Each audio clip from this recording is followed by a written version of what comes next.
안녕하세요. 제 이름은 최수일이라고 합니다. 저는 27년간 학교 현장에서 아이들한테 수학을 가르쳤고 명예퇴직한 다음에 최근 7년간 혁신학교 수업 컨설팅 그리고 시민단체인 사교육 걱정 없는 세상에서 수학 사교육 포럼 대표를 맡아서 일하고 있습니다. 여러분도 다 학창시절을 겪으셨을 건데 수학하면 한마디 떠오르는 단어가 있죠. 여러분에게는 어떤 단어가 떠오르십니까? 머리 아프다. 예. 어렵다. 또 재미없다. 예. 일각에서는 4차 산업혁명 시대를 맞이해서 수학이 정말 중요하다고 주장하고 있지만 우리나라 시민들에게는 방금 말씀하신 그런 불행한 단어들이 떠오를 뿐입니다. 정말 아쉬운 것이죠. 저도 이 시민단체에 갔을 때 아이들 또는 우리 회원들이 저한테 요구한 것이 뭐냐면 어떻게 하면은 사교육 없이 수학을 공부할 수 있는 방법이 없는가.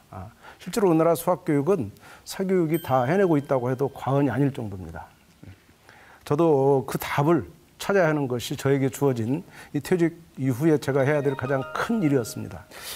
그런데 저에게 행운이 찾아온 것은 4, 5년 전 교육부에서 학부모 수학교실이라는 사업을 저한테 2년간 맡겨주었고 저는 그 사업을 통해서 전국에 100여 개 초등학교를 방문해서 이렇게 학부모들과 대화를 할 기회를 가진 것이었습니다. 또 아이들도 많은 상담을 원해서 그들하고 상담하고 대화하고 그런 가운데 답을 찾게 되었습니다. 많은 아이들이 꼭 사교육을 의존하지 않고도 수학을 잘 해내고 있는 그런 현상들을 많이 발견했고 또 어떻게 하면 사교육 없이 공부할 수 있는 방법이 있을까? 그 방법론을 개발하는 데 있어서 많은 우리 회원 자녀들이 자원해서 저의 실험 대상이 되어졌던 것입니다.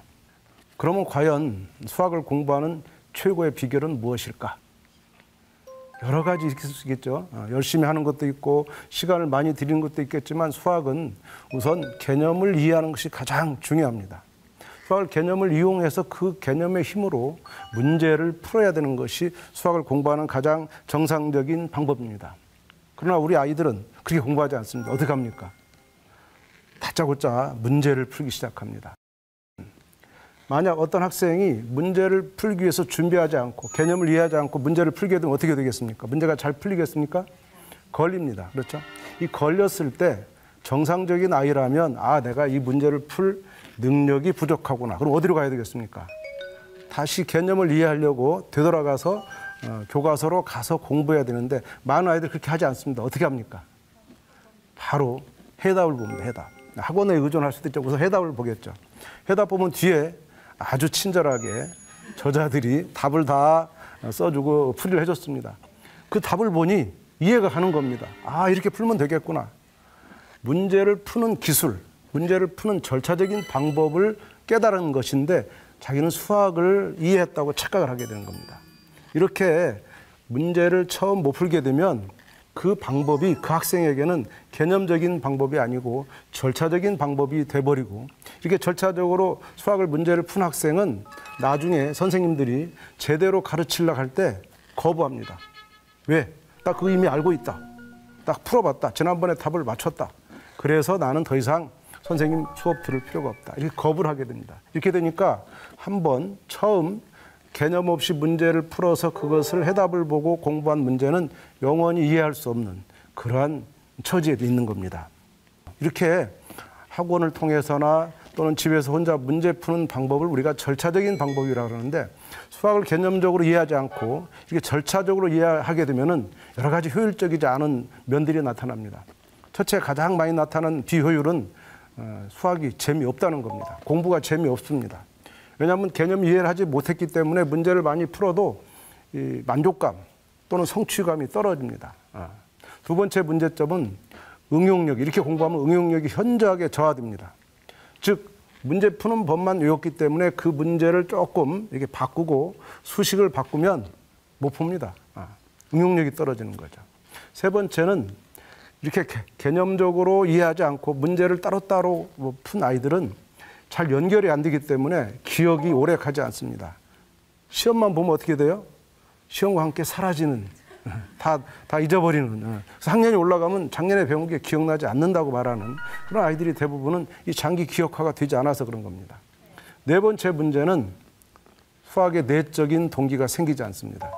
수학의 내적인 동기가 생겨나지 않으면 수학을 좋아할 수 없게 되고 갈수록 싫어지기 때문에 우리나라에서 가장 지금 문제가 되고 있는 수포자로 전락할 가능성이 많아지는 겁니다. 그렇다면은 이제 본격적으로 수학을 개념적으로 공부하는 방법이 뭐냐? 이 방법이 대단히 어려운 것이 아닌데 이렇게 많은 아이들이 하지 않고 있습니다. 제가 권하는 방법은 아주 간단합니다. 첫째, 공부하는 교재를 학교의 교과서를 잡아야 됩니다. 교과서를 가지고 공부하라는 얘기는 학교 진도에 맞춰서 그날 학교에서 배운 것을 자기 것으로 소화하는 시간이 필요한데 그 소화하는 시기는 멀리 가면 안 되고 학교에서 배운 바로 그날 밤을 벗어나서는 안 됩니다.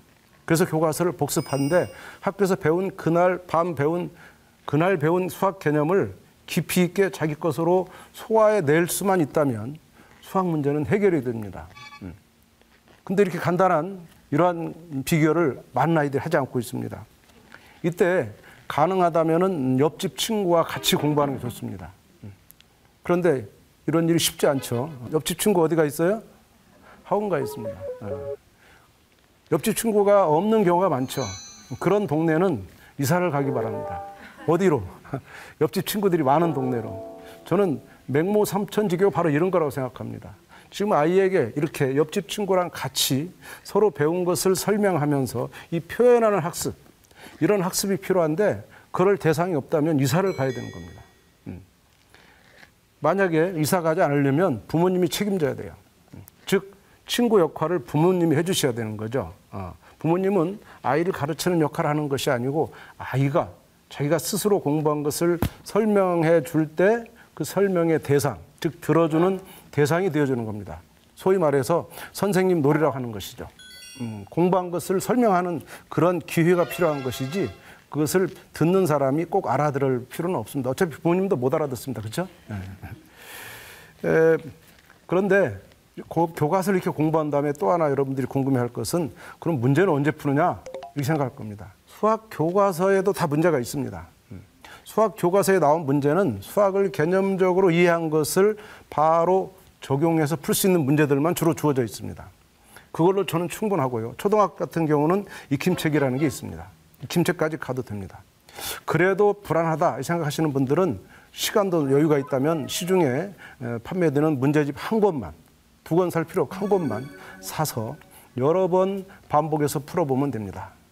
여러 번이란 말은 풀 때마다 똑같은 방법을 푸는 것이 아니고 그때그때 다양한 방법으로 새로운 방법으로 다른 풀이를 찾아가는 공부를 한다면 상당히 문제풀이도 도움이 될 수 있습니다. 자, 이렇게 얘기할 때 많은 부모님들 이럴 수 있습니다. 우리 아이는 이미 수학을 싫어하고 어려워하고 포기했어.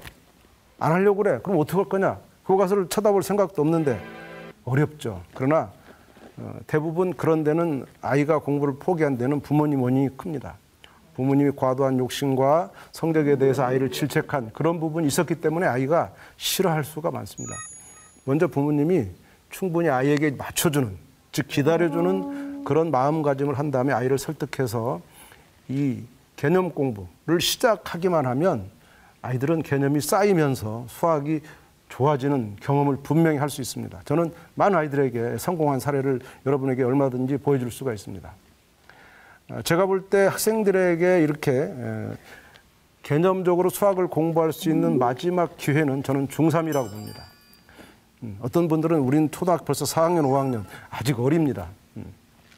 중3 때 정말 내가 수학을 개념적으로 공부하는 것이 필요하겠다라고 느끼기 시작하면 지나간 8년을 1년 안에 극복할 수 있습니다. 그런데 우리 아이는 이미 고등학생이다. 어떻게 하겠습니까? 그 애는 중3이라고 생각하면 됩니다. 내가 고1인데 고등학생 생각하지 않고 수학에서는 중3이기 때문에 나는 재수는 각오한다. 지금 중3처럼 중학교 과정을 1년간 하고 고등학교 1년 늦게 더 진행한다. 물론 학년은 있겠지만 이렇게 마음 먹으면 못할 건 없습니다. 다만 여러분들이 급한 거죠. 부모가 급한 거죠. 아이를 거기에 맞춰서 다시 시작하면 얼마든지 갈 수 있다는 겁니다. 그런데 이 개념학습에서 가장 중요한 건 뭐냐면 수학 개념이 아주 논리적으로 잘 연결되어 있다는 겁니다. 이것을 이용하지 않으면 개념학습도 별로 효과를 못 봅니다.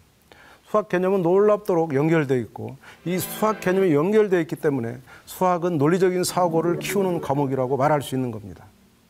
제가 모두 얘기했지만 4차 산업혁명이 수학을 필요로 한다 하는 것은 수학이 논리적인 사고를 키워줄 수 있기 때문입니다.